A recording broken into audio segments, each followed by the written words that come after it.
हनुमानगढ़ नगर परिषद चुनाव को देखें तो निर्दलीय विधायक गुट 60 वार्डों के अंदर अपनी गोटियां फिट कर चुका है। कांग्रेस बीजेपी की पार्टियों की तरफ नजर दौड़ाएं तो अभी तक मंथन ही चल रहा है कि टिकट किसको दिया जाए किसको नहीं दिया जाए। बीजेपी और कांग्रेस पार्टी के सामने एक समस्या है कि नगर परिषद हनुमानगढ़ के अंदर पिछले कार्यकाल के विकास के कार्यों को कैसे गिनाया जाए। सबसे बड़ी समस्या यही है कि निर्दलीय विधायक गणेश राज बंसल जो कि कांग्रेस पार्टी से जो है चेयरमैन बने थे, कुछ सालों तक ठीक ठाक चलता रहा, लेकिन जैसे ही विधानसभा 2023 का वक्त आया उन्होंने अपना पाला जो बदल लिया। निर्दलीय विधायक के रूप में वे चुनाव लड़े, उसमें हालांकि जीत उन्होंने हासिल की। राजस्थान में बीजेपी सरकार बनी और उन्होंने बाहर से समर्थन भी उनको दे दिया। उसके बाद अब नगर परिषद के चुनाव जो आए हैं, अब उन्होंने बयान एक दे दिया कि मैंने बीजेपी पार्टी को समर्थन नहीं दिया है, मैंने तो सरकार को दिया है। चलिए पहले आपको सुना देते हैं कि गणेश राज बंसल का आखिरकार जो पैंतरा अब चला गया है, उनका बयान आखिरकार क्या है, सुनिए। शहर में पिछले 6 सालों में जो मेरे कार्यकाल सभापति के कार्यकाल में, बस हमारे सुमित रेणुका जी के कार्यकाल में जो अभूतपूर्व विकास शहर में हुए हैं, उसके लिए मुझे आपको कहने की जरूरत है। जनता को ये मेरा कार्यकाल व मेरा विकास कार्य दिखता है और उसी विकास कार्य का परिणाम है कि 2023 में जनता ने मुझे प्रमाण पत्र के तौर पर, विकास के प्रमाण पत्र के तौर पर मुझे इस क्षेत्र का निर्दलीय विधायक बनाया। मैं अब भी मेरा ये प्रयास रहेगा, जनता जनार्दन का सब आशीर्वाद रहेगा और हम निर्दलीय बोर्ड बनाएंगे। पूरे 60 वार्डों में हम अपने निर्दलीय प्रत्याशी खड़े करके उनके शहर के विकास हेतु पार्षद जनता चुनेगी। निर्दलीय विधायक हूँ मैं, राज्य सरकार का समर्थन कर रहा हूँ, न कि भाजपा में। शहर का विकास रहेगा। बीजेपी पार्टी के द्वारा जिला स्तर पर नगर परिषद हनुमानगढ़ को लेकर नगर पालिकाओं के चुनाव की टिकटों को लेकर एक मंथन डिस्ट्रिक्ट जो ऑफिस बना हुआ है वहां पर कल किया गया।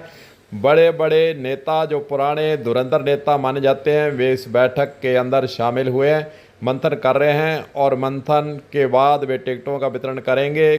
नगर परिषद हनुमानगढ़ की बात कर लें तो पिछला जो कार्यकाल था वह कांग्रेस के वक्त चेयरमैन कांग्रेस पार्टी का बना था। फिर हालांकि निर्दलीय विधायक चुनने के बाद बीजेपी को समर्थन देने के बाद सभापति सुमित रेणुका को मनोनीत उन्होंने करवाया था। विकास की अगर बात करें तो बीजेपी के पास यह कोई मुद्दा नहीं है कि कौन कौन सा विकास उन्होंने कराया, क्योंकि कांग्रेस का बोल रहा है। अब जो है मुद्दा जरूर वे बना रहे हैं कि आने वाले जो चुनाव है उसके अंदर मुद्दा क्या रहेगा, मुद्दे कैसे उठाएंगे। चलिए सुनते हैं अमित जो चौधरी है उसका बयान जो उन्होंने दिया था कि मुद्दे इस चुनाव के अंदर क्या रहेंगे। चलिए वह पहले सुन लेते हैं। हनुमानगढ़ नगर परिषद से एक शानदार बोर्ड बनेगा। भले और बढ़िया आदमी जो शहर के विकास में अपना योगदान और भागीदारी दें, ऐसे व्यक्ति चुन के आएंगे और ईमानदारी से और शहर की विकास को सोच रखने वाले व्यक्ति को हम लोग जिताएंगे। और मैं आपको दावे के साथ कहूंगा कि भारतीय जनता पार्टी का बोर्ड पूर्ण बहुमत से, स्पष्ट बहुमत नहीं करा मैं, पूर्ण बहुमत, हम लोग अच्छे मार्जिन से बोर्ड बनाएंगे और जो 2018 के बाद विकास की गति अवरुद्ध हुई उसको वापिस हम लेके आएंगे। शहर की जो पानी की समस्या है या वाटर वर्क्स पीने के पानी और जो बरसाती पानी की जो समस्या विकराल रूप धारण किया है पिछले 5-6 सालों में, उससे शहर को निजात दिलाने का प्रयास करेंगे और बढ़िया स्वच्छ छवि वाले व्यक्ति को हम लोग चेयरमैन बना के और शहर की भागदौड़ सौंपेंगे, जिससे कि शहर का विकास में एक गति मिले, चार चांद मिले। रही बात समर्थन देने की, तो हनुमानगढ़ के लोग जानते हैं समर्थन देने का कारण भी क्यों दे रखा है और अब वो क्यों बोल रहे हैं, वो उनकी बात, उनकी सोच, क्या बोलते हैं क्या नहीं बोलते हैं।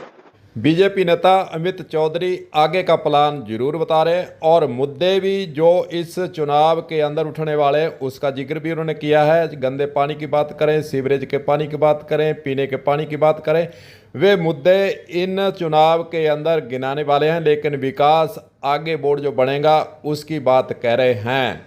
चुनाव को देखकर नगर परिषद चुनाव जो हो रहे हैं उसको अगर देखते हैं तो कांग्रेस पार्टी की ओर तरफ नज़र दौड़ाते हैं तो गणेश राज बंसल कांग्रेस पार्टी से चेयरमैन बने थे, लेकिन अब वे अपने कार्यकाल के विकास को मुद्दा बनाकर इस चुनाव के अंदर निर्दलीय पार्षदों को उतारने वाले हैं। जैसा कि उन्होंने बयान दिया कि मेरे कार्यकाल के अंदर जो विकास हनुमानगढ़ नगर परिषद के अंदर किया गया है वह किसी से छुपा हुआ नहीं है, जनता जानती है। और उसके बाद वे विधायक बने, विधायक के बाद भी उन्होंने जो विकास किया उसको जनता अच्छी तरह से जानती है और मानती भी है। वे विकास का मुद्दा बना रहे हैं। कांग्रेस पार्टी अब किस मुंह से विकास का मुद्दा बनाएगी, यह भी सबसे बड़ी समस्या कांग्रेस पार्टी के आगे है। खास रूप से कांग्रेस पार्टी के बयानों को देखें जो पिछले कई दिनों से बयान आ रहे हैं, वे किसानों के मुद्दे और धान मंडी के मुद्दे, सफाई के मुद्दे, पानी के मुद्दे, ऐसे मुद्दे जरूर जो सरकार की तरफ से नाकामी वे जो है दिखाना चाहते हैं उसको इस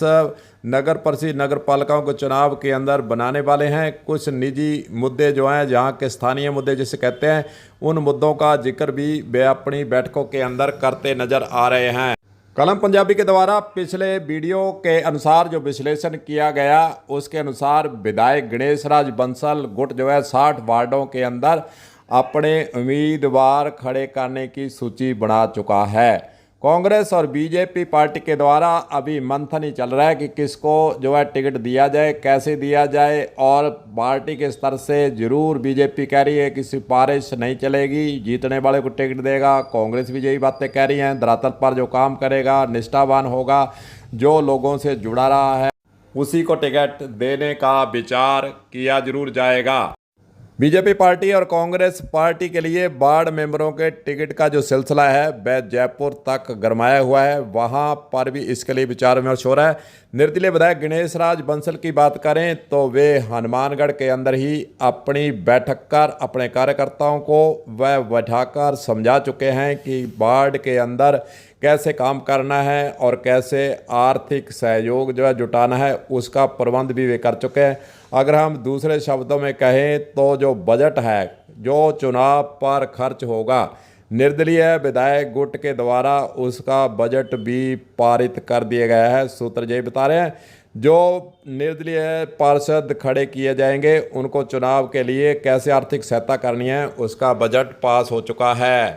निर्दलीय विधायक गुट की बात करें तो 60 वार्डों के अंदर जो निर्दलीय पार्षद खड़े करने हैं उसके वे कांग्रेस पार्टी और बीजेपी पार्टी के कार्यकर्ताओं पदाधिकारियों के बीच वे बातचीत कर चुके हैं और अंदर खाने उनके पदाधिकारियों को अपनी ओर करने में सफल होते भी वे नज़र आ रहे हैं।